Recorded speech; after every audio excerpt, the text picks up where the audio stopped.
여러분 안녕하세요. 어, 계속해서 온라인 강의를 이제 해서 실제 실험을 하지 못하니까 참으로 많이 답답하실 줄 압니다. 어제 전화를 받았는데 5주까지 비대면 수업을 해야 된다고 합니다. 실험인데 어떻게 비대면 수업이 가능하냐, 아무리 얘기해도 그것이 정부 방침이기 때문에 어쩔 수 없다는 얘기를 들었습니다. 참으로 여러분도 힘들고 또한 저도 상당히 힘이 듭니다. 그렇지만 우리가 이런 상황 가운데서도 할 수 있는 한 최대한도로 하도록 하겠습니다. 그리고 이번 학기에 실험 10개가 준비됐는데 그 실험 10개를 어쨌든 다 하려고 합니다. 15주가 이번 학기에 이제 되죠. 5주 빼면 10주에 하나씩 한다는 말이냐. 현실적으로 이제 그렇게 하긴 힘들 경우에 이제 저와 이제 조교가 실제로 이제 실험하는 것을 동영상으로 촬영을 해서 올려놓을 생각도 하고 있습니다. 어쨌든 최선을 다해서 여러분 강의하고 또 이제 그런 동영상 올려놓을 테니까 여러분 잘 따라와 주시기를 바랍니다. 그러니까 이번 주가 이제 세 번째 주고요. 다음 주 네 번째, 그 다음 주가 이제 다섯 번째 주까지 일단은 여러분 실험실에서 직접 실험을 하지는 못한다 이렇게 생각을 하시기 바랍니다. 모든 여러분 공지사항은 다 이 캠퍼스를 통해서 알려드릴 테니까 수시로 들어가서 체크하시기 바랍니다.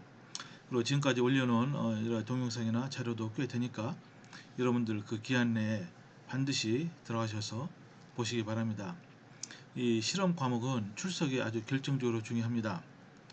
일반적으로 실험 과목을 그 학점을 잘 이제 주는 게 관례죠. 저 역시 이제 그렇습니다. 그렇지만 여러분들이 출석에서 출석을 여러분들이 하지 않거나 지각을 하거나 하면은 그 학생은 어떻게 해볼 수가 없습니다. 그러니까 반드시 여러분들 출석은 꼭 하시기 바랍니다. 여러분들이 그 열어놓는 그 기간 내에 여러분들이 동영상이나 여러분들 그 파일을 확인을 해야지 자동적으로 이제 출석으로 체크가 됩니다. 자, 첫 번째 실험은 코인 스태티스틱스라고 해서 제가 아주 자세하게 설명해 놓은 동영상과 여러분 자료를 아마 보셨을 줄로 압니다. 두 번째 실험은 이제 그래비메트리입니다. 그래서 직접 실험을 하지 못한다 할지라도 이 그래비메트리가 뭐냐, 그래서 어떻게 이것을 응용해서 분석을 하냐 제가 강의를 하겠습니다. 이 자료는 여러분 분석화학 교과서가 이제 있습니다. 다니엘 해리스가 쓴, 여기 보세요. Quantitative Chemical Analysis죠. 이게 이제 챕터 이게 27까지 있는데 이게 26회에 나와 있습니다. 근데 애석하게도 다른 학교 같지 않고 저희 과에서는 이 분석화학이 단학기입니다. 그래서 전체를 우리 다룰 수가 없어요. 그래서 앞부분부터 아주 핵심적인 그런 내용만 다루는데 이 챕터 26까지는 도저히 갈 수가 없죠. 근데 마침 잘 됐습니다. 이럴 때 이제 분석학 실험에서 이 그래비메트리가 나오기 때문에 제가 이제 강의를 하도록 하겠습니다. 자, 이 제목이 Gravimetric Analysis, Precipitation Titrations and Combustion Analysis 이렇게 있습니다. 근데 이게 전부 다가 그래비메트리와 이제 관련이 있습니다. 그래비메트릭 어널리시스는 이것은 우리말로 하면은 무게 분석법입니다. 그죠? 무게를 재서 이제 분석을 한다. 그러니까 저울이 필수적이겠죠. 그죠? 프레시피테이션 타이트레이션도 우리가 이제 이 적정을 해서 알 수도 있지만은 어떤 경우에는 침전을 시킨 다음에 이것을 잘 걸러서 잘 씻고 또 말려서 무게를 재서 분석을 하게 된다면은 그것도 역시 그래비메트릭 어널리시스라 이렇게 볼 수가 있습니다. 또 컨버스천 어널리시스, 이거는 주로 이제 유기물을 분석할 때 많이 쓰죠. 유기물이나 이 탄화수소들, 그죠? 그러니까 탄소와 이제 수소, 또 산소, 질소, 뭐 황, 그렇게 이제 몇 가지 원소로 된 수많은 유기물들이 이제 있습니다. 그런 것들을 이제 태우면은 어떻게 됩니까? 탄소는 전부 다 CO2로 되고 수소는 뭘로 되죠? 예, 물로 되죠. 그죠? 만약에 질소가 있다면 어떻게 됩니까?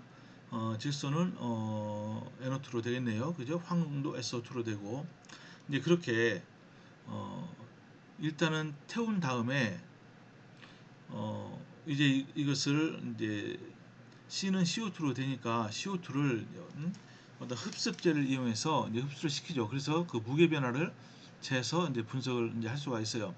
그럴 때 무게를 재서 분석한다는 의미에서는 역시 그래비메트릭 어널리시스다.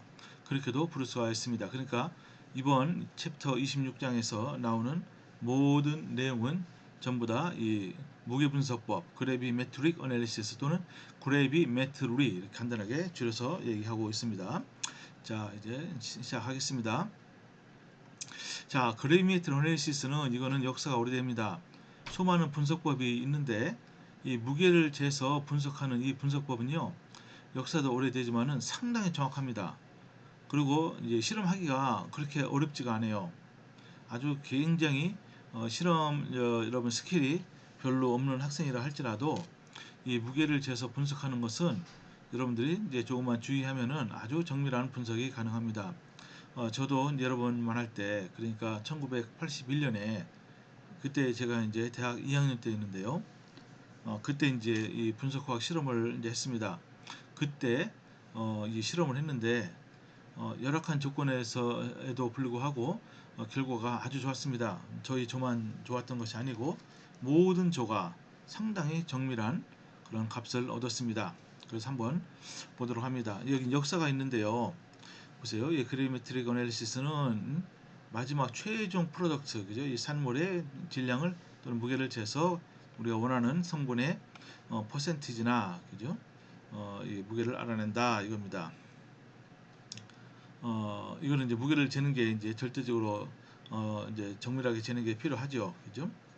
근데 이제 매우 놀랍게도 1914년에 이 테오도 W 리처즈라는 요 분이 이 어떤 원소들, 많은 원소들이 그 원재량을 아주 정확히 이 측정한 그 공로로 미국인으로서는 최초로 노벨 화학상을 받았습니다. 그죠? 이분이 하버드 대학교에 이제 재직했는데 그때 그 대학원생들과 함께 엄청난 그 노력을, 엄청난 주의를 기울여서 이제 많은 원소들이 원재량을 쟀습니다.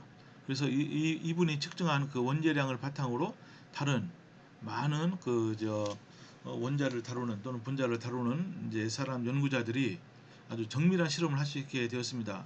왜냐, 잘 보세요. 이 당시만 해도 말이죠. 이제 정밀하게 이제 뭘 측정한다는 것이 사실은 굉장히 이제 어려웠죠. 기기가 이렇게 발달한 것도 아니고요. 어, 그래서 어떤 연구자들이 이제 어떤 원소를 가지고서 어떤 화합물을 가지고서 이제 실험을 해요. 그럼 계산을 정확히 해야 될 거 아니겠어요? 근데 그 원재량이 원소의 원재량이 이 자체가 여기서 에러가 좀 많이 나면은 그 뒤에 이제 나오는 얻어지는 결과도 에러가 있겠죠. 그러니까 아주 정밀한 원재량 측정은 어, 이거는 굉장히 중요한 겁니다. 그래서 지금은 물론 어, 지구상에 존재하는 모든 원소 그리고 인공적으로 만든 원소 포함해서 아주 정밀하게 그러니까 이제 소수점 이하 세 자리 네 자리 다섯 자리까지 이렇게 아주 정밀하게 이제 측정이 되어 있습니다. 근데 이 당시에는 그렇지 못해서 이분의 공로가 이제 인정을 받았던 것입니다. 그래서 1932년까지 쉬운 5개의 원소에 대해서 아주 그 원재량을 정밀하게 측정을 이제 했습니다. 이런 경우도 있는 거죠. 자, 그 다음에 이제 컨버션 어널리시스, 이제 이거는 연소 분석법이죠, 그죠? 이런 원소를 포함하고 있는 그런 샘플을 이것을 어떻습니까? 또는 여기 할로겐 원소도 포함됩니다. 그죠? 뭐 이제 염소 같은 거, 염소, 브로민, 아요딘 뭐 그런 등등. 일단은 태웁니다. 태우면은 이것은 뭐죠? 금속이 아니고 비금속이기 때문에 일반적으로 산소와 결합해서 이게 이제 그 원래 물질에서 이제 떨어져 나가게 됩니다. 이제 그것을 정밀하게 분석을 해서 또 이제 아주 정밀한 분석이 가능합니다. 그러니까 일반적으로 이 연소 분석법은 어디에 적용되느냐? 여러분 1번 하기도 요 예가 많이 나와 있어요. 스토이키오메트리 할 때 이 컴포지션 애널리시스는 아주 단골 손님이죠. 그죠? 그러니까 이제 탄화수소, 하이드로카본을 분석할 때 이 컴포지션 애널리시스가 아주 유용하게 쓰이고 있고, 이것을 자동적으로 해주는 그런 기기도 있습니다. 물론 무진장 비쌉니다. 물론 저희 과는 없어요. 뭐 굳이 이거를 이런 식으로 해서 분석하는 경우가 거의 없기 때문에 그렇죠. 자, 그 다음에는 보세요. 그래비메트리 어널리시스, 이것의 한 예가 됩니다. 아주 간단한 예인데, 예를 들어서 그 용액 중에 클로라이드 이온이 양을 우리가 정확하게 알고자 할 때는 어떻습니까? 일단 클로라이드 이온과 결합해서 침전을 이루는 이제 성분을 찾으면 되죠. 이게 대표적인 것이 은이온입니다. 은이온. 그죠? 은이온은 이렇게 클로라이드 이온과 결합해서 이제 굉장히 난용성 염을 이제 만듭니다. 그러니까 이것에 역반응도 있을 거 아닙니까? 그 역반응을 나타내는 지표가 이제 뭐죠? 예, 그렇습니다. KSP, Solubility Product입니다. 그죠? 그런데 Solubility Product는 은 이온의 농도와 클로라이드 이온의 농도의 곱입니다.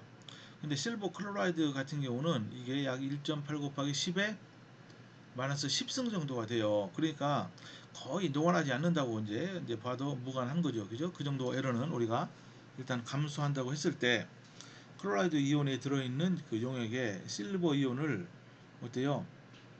과량으로 집어넣어야 되겠죠. 클로라이드 이온보다는 양보다는 더 많은 양의 실버 이온을 집어넣으면은 일단 클로라이드 이온과 결합해서 실버 클로라이드가 생성되죠. 추가로 남아있는 실버 이온은 그냥 이온으로 남아 있습니다. 그래서 이게 이제 고체이기 때문에 침전이 됩니다. 하얀 침전이 돼요. 그래서 침전을 잘 걸러서 겉에 붙어 있을지도 모르는 이런 뭐 실버 이온, 여분의 이온을 다 씻어냅니다. 차가운 물로 씻어내면은 이제 왜 차가운 물이냐? 뜨거운 물로 씻어내면은 이게 아무래도 온도가 높으면 더 잘 녹으니까 녹는 것에 의한 손실을 최소화하기 위해서 찬물로 일반적으로 씻어냅니다. 잘 씻어낸 다음에 이것을 말려요. 100도 이상에서 이제 말리면은 여기에 붙어있던 물들이 다 떨어져 나가죠. 그죠? 수증기로. 그래서 순수한 실버 클로라이드만 남게 되는 겁니다. 그죠? 그렇지만 이제 식은 이렇게 간단하죠. 그죠? 그 뒤에 여러 가지 여러분들이 조심스럽게 처리를 이제 해야 됩니다. 그래서 실버 클로라이드 이 무게를 정확히 결정하면은 각각의 원자량이 알고 있으니까 이 전체의 그 뭡니까 이거 포뮬라 웨이트도 알 수가 있죠. 그죠? 그래서 클로라이드 이온이 차지하고 있는 그런 퍼센티지도 알 수가 있습니다. 그죠? 이게 상당히 간단한 분석법이지만은 실제로 실험해 보면은 매우 정밀한 실험이 가능하다. 그것을 알 수가 있습니다. 자, 여기 이제 간단한 예가 하나 나와 있습니다. 잘 보세요. 10ml 솔루션이 있어요. 용액이. 근데 거기에 클로라이드 이온이 들어있다. 그래서 이것을 with excess 실버 나이트레이트, 이거는 이제 물에 녹으면은 전부 다 실버 이온과 나이트레이트 이온으로 해리가 되니까, 그래서 0. 이제 여러 가지 이제 걸르고 말리고 뭐 그런 거 과정을 통해서 최종적으로 0.4368g의 실버 클로라이드를 얻었다. 그럴 때 뭡니까? 이 클로라이드 이온의 농도를 구해라. 농도 구하려면 어떻게 합니까? 여기서 차지하고 있는 클로라이드 이온의 무게를 알아야 되고, 그 무게가 몇 몰이냐, 즉 클로라이드 이온 전자가 하나 있지만은 그거 상관없어요. 클로라이드의 아토믹 원자량으로 나누면 되겠죠. 몰. 근데 이게 10ml 용액 중에 있으니까 어때요? 농도는 몰라 농도를 따질 때는 이거를 1리터로 따지니까 곱하기 100을 하면 되겠죠. 그죠? 또는 나누기 0.01 하면 됩니다. 잘 보세요. 실버 클로라이드의 원자량은 화학식량은 포뮬라 웨이트는 또는 몰라매스는 143.321g입니다. 근데 여기에 실버 클로라이드가 얼마나 있죠?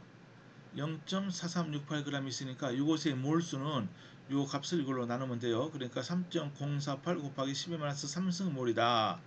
이렇게 해서 이때 클로라이드 이온, 이게 이제 여기 이제 요 물질 하나당 클로라이드 이온이 하나 있기 때문에 클로라이드 이온의 농도는 어떻게 하면 됩니까? 이 몰수를 뭘로 나누면 되죠?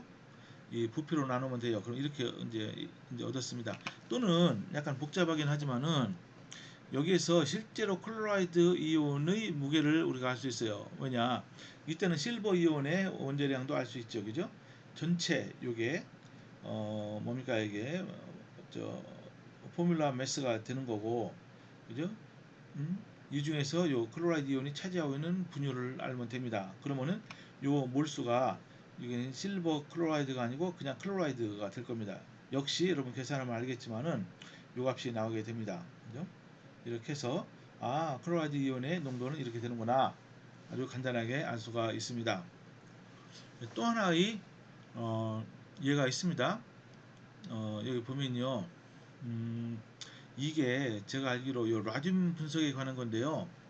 0.09192g 퓨어 라듐 클로라이드를 이제 녹였어요. 그죠? 다 녹인 다음에 이거를 이제 과량의 실버 나이트레이트로 이게 어떻게 합니까? 침전을 시켰습니다. 그러면 실버 클로라이드가 침전이 되죠. 그러면 결국 이제 원하는 것은 뭡니까? 물론 이제 클로라이드 이온의 몰수를 할 수 있고 라듐의 그 원자량이 얼마냐, 아톰 매스가 얼마냐, 이게 제가 확인은 안 해봤습니다만은 이게 여러분 저 큐리 부인이 라듐을 발견했잖아요. 라듐과 또 뭘 발견했죠? 폴로늄 그 두 원소를 발견했어요. 피치 블렌드라는 이제 그런 물질에서 이제 분리해서 정확하게 그 특성을 알아내는데 이게 라듐 요 문제가 이게 실제로 이 큐리 부인이 그 남편 피에르 큐리와 함께 실제로 실험한 내용이 아닌가 싶어요. 그 실험 노트가 어디 여러분 찾아보면은 저기 나와 있습니다. 아마 우리 교과서에 나오는지 모르겠습니다만은 어, 아주 정밀한 실험을 했어요. 그죠? 그 실험 노트를 보면은 얼마나 그 두 분이 정말로 아주 주의 깊게 이렇게 1900년도 초인데 실험을 해서 원자량을 아주 정확하게 구했는지를 알 수 있는 이제 그런 실험 노트가 아직도 이제 있습니다. 잘 보세요. 여기서 라듐 클로라이드니까 라듐 하나에 클로라이드 두 개가 이제 달라붙죠. 그래서 먼저 여기서 실버 나이트레이트로 침전이 되니까 이제 클로라이드의 몰수를 구해요. 그럼 클로라이드 몰수가 구해지면은 라듐이 몰수는 어떻게 됩니까? 1대2니까 2분의 1 되겠죠. 2분의 1. 클로라이드 이온의 몰수의 2분의 1이 됩니다. 그죠? 그렇게 해서 전체 요 무게가 나와 있기 때문에 라듐의 그저 1몰이 이게 몰수가 얼마다? 그럼 어떻게 하십니까? 음? 그게 이 정도 된다. 그러면은 우리가 그 역수를 취하면 되겠죠. 어쨌든 한번 잘 보도록 합니다. 여기서 먼저 클로라이드 이온의 몰수를 구하면 어떻습니까? 여러분요. 실버 클로라이드로 여기 침전이 됐기 때문에 아까처럼 실버 클로라이드 몰수는 이 정도예요. 그리고 이게 얻어진 그 양이 0.08890g이죠. 그죠? 요 값을 이걸로 나누면은 실버 클로라이드의 몰수가 되고 이게 1대1 화합물이기 때문에 클로라이드 이온의 몰수도 역시 6.2029 곱하기 10의 마이너스 4승몰이다. 이렇게 금방 알 수가 있는 겁니다. 그럼 여기에서 라듐의 몰수는 어떻죠? 여기서 뭐라고 라듐 하면은 이게 1대2니까 이것이 반이 되겠죠. 그죠? 그래서 이것이 반이 라듐의 몰수가 됩니다. 즉 3.1014 곱하기 10의 마이너스 4승몰이 바로 라듐의 몰수가 됩니다. 그래서 이렇게 한번 놓으시기 바랍니다. 포뮬라 매스, 그죠? 라듐 클로라이드 포뮬라 매스 모르니까 일단 X로 놔요.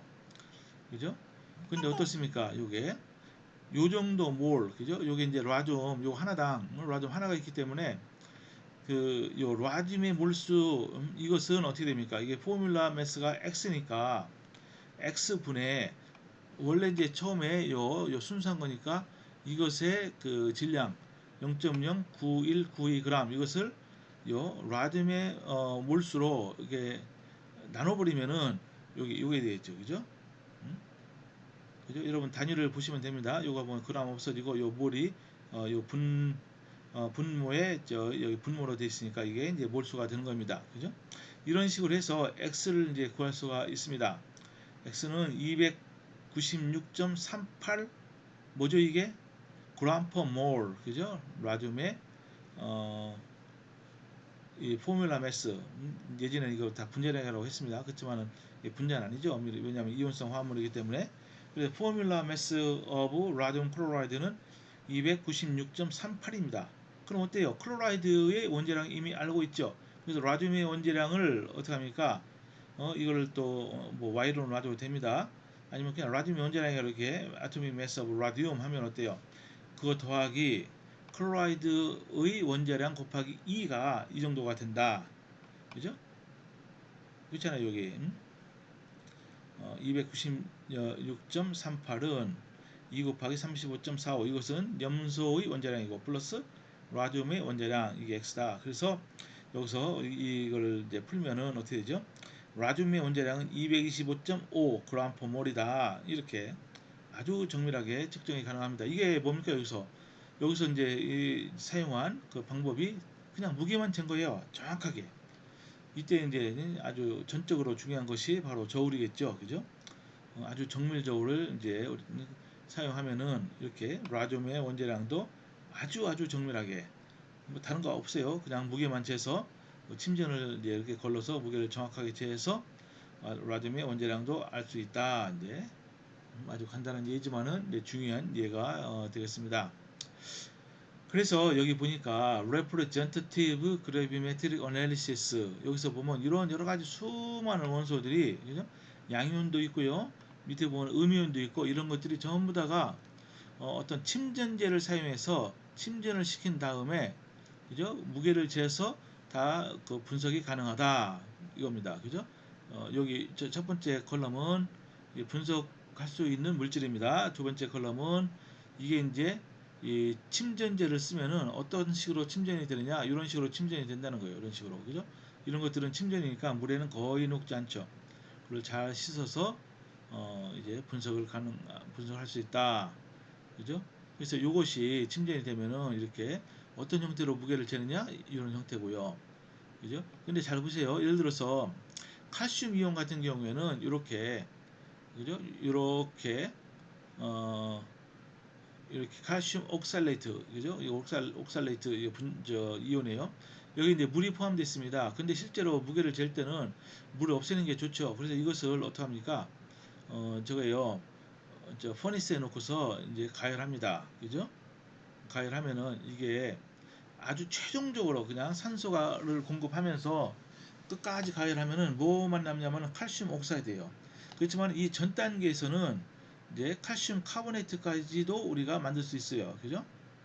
근데 이제 우리가 확실히 하려면은 그냥 공기 있는 상태에서 그냥 온도를 높은 온도에서 올리면은 이것이 이제 다 타죠. 그죠? 그러니까 뭡니까 이거?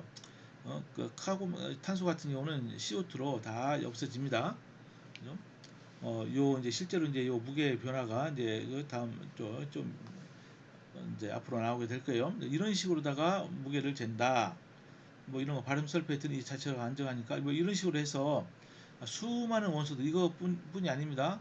훨씬 더 많은 원소들이 우리가 무게 분석법으로 이제 정확하게 그 양을 알 수가 이제 있습니다. 자, 그래서 이제 여기 보면은 Common Organic Precipitating Agent. 근데 이제 아까 침전시킬 때 클로라이드 이온을 침전시키기 위해서는 뭐가 제일 좋죠? 실버 이온, 그죠? 근데 무기물입니다. 근데 유기물도 침전제로서 많이 사용됩니다. 그죠? 예를 들어 이런 거요. 다이메틸 글록사임, 글리옥사임 이런 것들이면 이런 거. 이게 이제 이런 물질과 결합하면 이게 침전이 돼요. 다른 이온은 침전이 안 됩니다만은 니켈 이온, 그 팔라듐 이온, 플라티넘 이온들 결합하면은 아주 침전이 잘 됩니다. 카페론 이런 것들 뭐 이런 물질 이런 이온들을 침전시킬 때 이런 걸 쓰인다. 뭐 이런 건 한번 여러분들 참고로 해서 알아보시면 이제 좋습니다. 그죠? 예를 들어서 이거 있죠. 이거 하이드록시퀴놀린 옥신이라고 하는 이 물질은 많은 이렇게 금속 이온들을 침전을 시킵니다. 많이 침전시키니까 좋을지 몰라도 어떤 면에서는 이게 이제 용액 중에 뭐 이런 여러 가지 물질이 있는데 이걸 섞으면 다 침전이 되니까 분리하기가 힘들죠. 반면에 이렇게 다이메틸 글리옥사임 이런 분자는 이런 거하고만 침전이 되죠. 그러니까 예를 들어서 어떤 용액 중에 말이죠. 이온이 여러 개 있어요. 근데 팔라듐 이온이나 플라티넘 이온이 없다는 것이 확인이 되면은 이거를 마음대로 쓰면은 침전이 되는 것은 뭡니까? 니켈 이온하고만 침전이 되니까 훨씬 분석이 편하겠죠. 다 이런 식입니다. 그래서 많은 이렇게 유기 침전제들이 개발이 되었습니다. 자, 일단 여기서 잠깐 쉬도록 하겠습니다.